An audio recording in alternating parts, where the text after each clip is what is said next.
What's up, everybody? So we're gonna do a little short video, a little more, less game. It's my Blueberry Les Paul for today. It's a traditional non-chambered, traditional wiring. We're gonna embellish it a little bit. I'm gonna show you one of my rhythms, or some hooky riffs and rhythms of music that have sustained for a long time, just because they're hooky and people remember the music and the chorus part, you know. But sometimes songs start off Van Halen, but as much as you have stuff like that in the rock, you add stuff in the dance funk genre.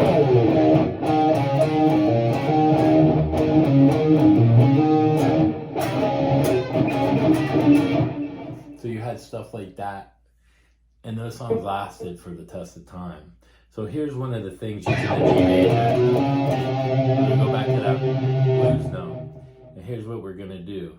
We're gonna hit open A, hammer on the 4 and the 5, and then open. Then we're gonna go back A again, 3 and 5, open, and then 2 and 5 open. And we're gonna hit a G bend, to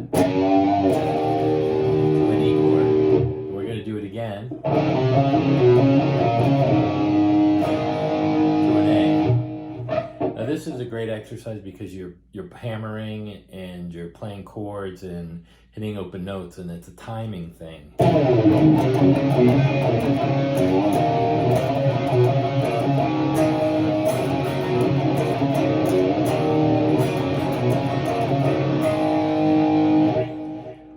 It's one of my songs again, and it's kind of like an exercise, and came up with that noodling. But it's a cool rhythm to practice because it's like hooky. Yes, it sounds like Zeppelin with the blues notes and the tone, but there's a lot of things you can do. So in the pentatonics that we were talking about, the A, the B, and the A. There's arpeggios in there that you can start on other notes. For example, in the B minor, we start on the E, and we'll play E minor arpeggio.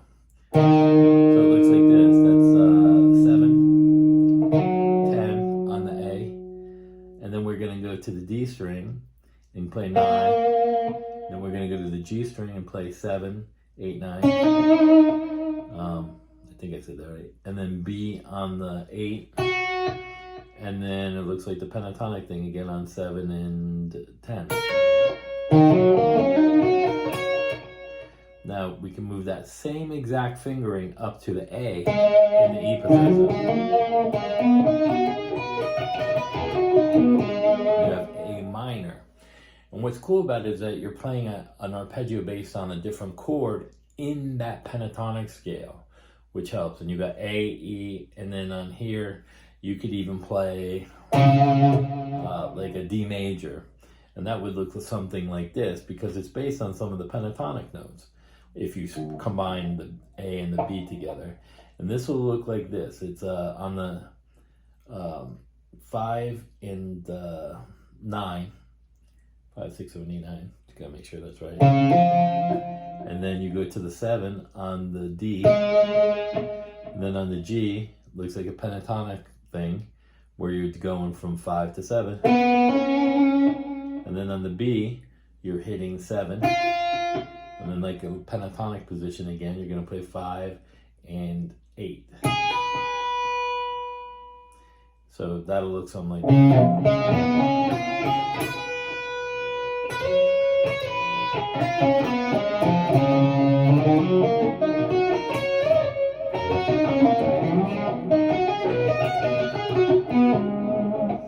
So that's D major, E minor, and A minor.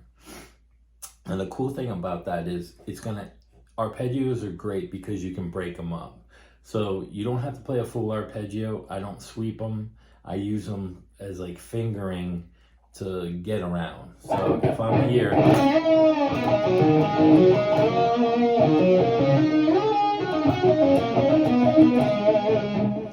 you see it breaks up the monotony of that. And there's other ways you can use that. instead of playing it straight through.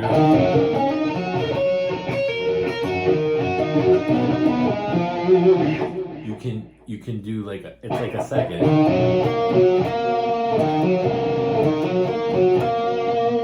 So I'll go from there.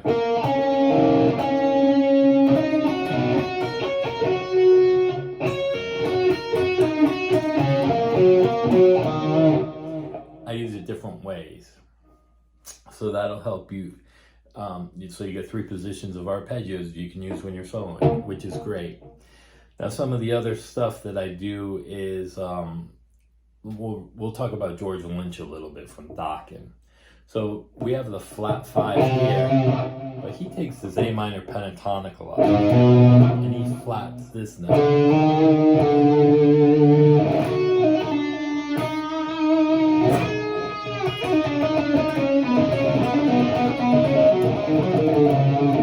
That note is here too.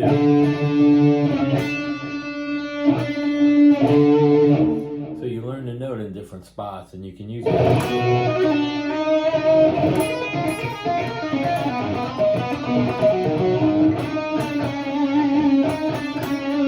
can use it chromatically.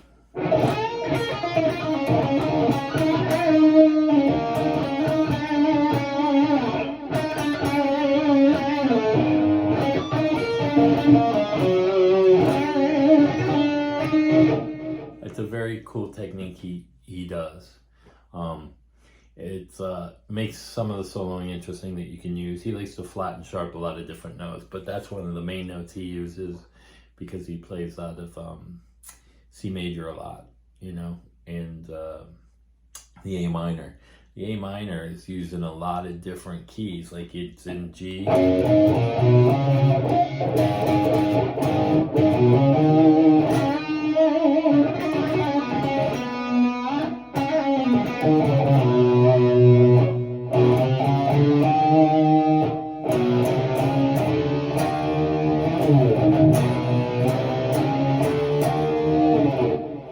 You can use it with chromatic chords and stuff, because now you get a flat in the G and you get a flat in the A position. That means it's chromatic from E to C. And that's how some of those metal riffs are written.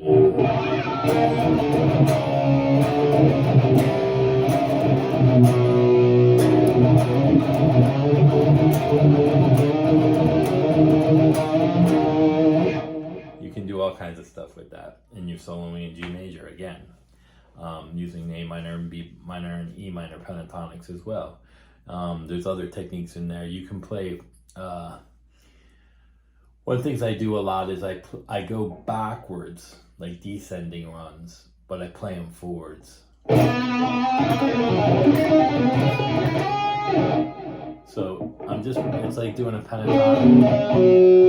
So you're playing backwards on a pentatonic.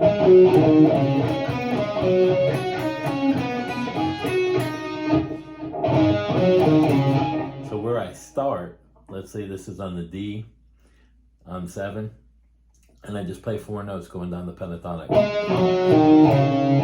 I started here, so I'm going to go back to the string under it.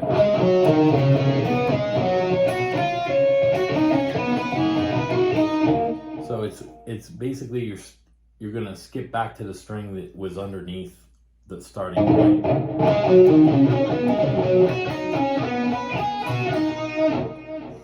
And I do that playing stuff like that. You can ascend this way too. You can go move it up while you're going backwards. I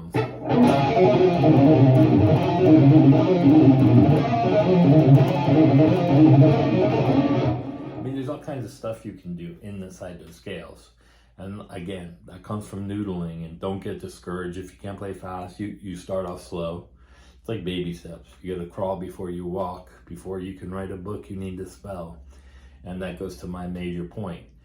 You have to learn the scales to dictate the chords. Chord notes come from those scales. Scales don't come from the chord notes. They may seem that way, but everyone's been taught wrong. And like I said, at GIT, Alan Holsworth was a huge mentor of mine, you know, and he was showing me whole tone scales and all kinds of different scales, and he showed me how those voicings worked. Like even a whole tone arpeggio.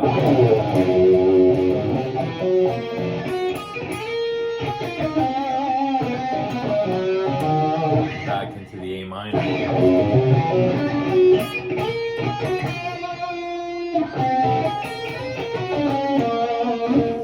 Whole tone arpeggios and scales and stuff. And he was a huge influence, and that's probably where I got most of my legato kind of fingering, the way that I moved my fingers from. I was watching him a lot. He had that kind of really fluid fingers, and they were lightning fast. But again, you know, take your time. I wasn't able to play like him either, you know, with the fast legato. You just gotta take your time, and it's not all about speed. It's about how tasty you are. There's a lot of guys that play fast, and for me, it does nothing. You know, if you're just, you know, that's pointless to me. Now, if you do it in a manner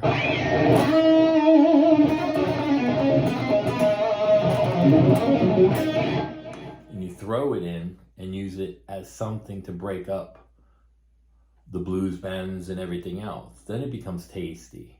You don't just want to play fast all the time, and playing fast doesn't always sound good.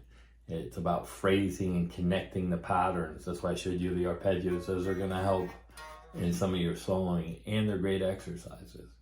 So again, like and subscribe if there's other things you want to hear about in the pentatonics too, the major scale and like the arpeggios and whatever else, how I did the whole tone thing. I can show you that quick. It's a whole step, and then you go into the middle of it on the next string, and then from there it's another whole step, and then when you get to the G and the B, it's in the middle of those whole steps, and then you move it up a whole step.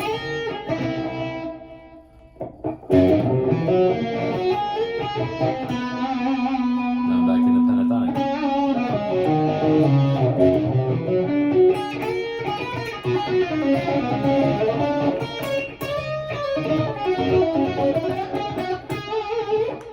I mean, you can use stuff like that to break it up. Chromatic kind of runs. And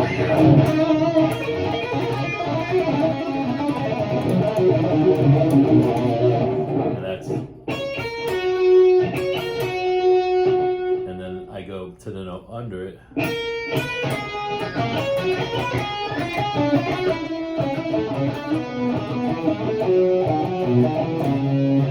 So it's basically like a triad. And then I go into that note, and then I half step it, and then my next finger goes on the other string on the 4.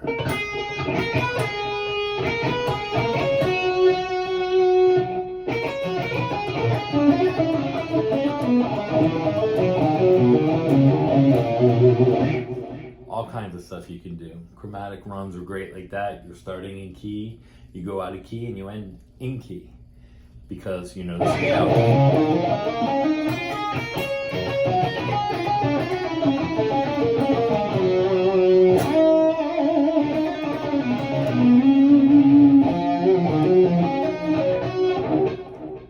E minor.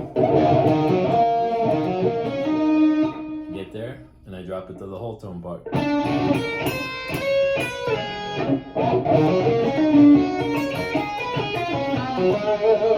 All kinds of stuff you can do. This video is a little longer, but like and subscribe and let me know what you want to hear. Thanks again.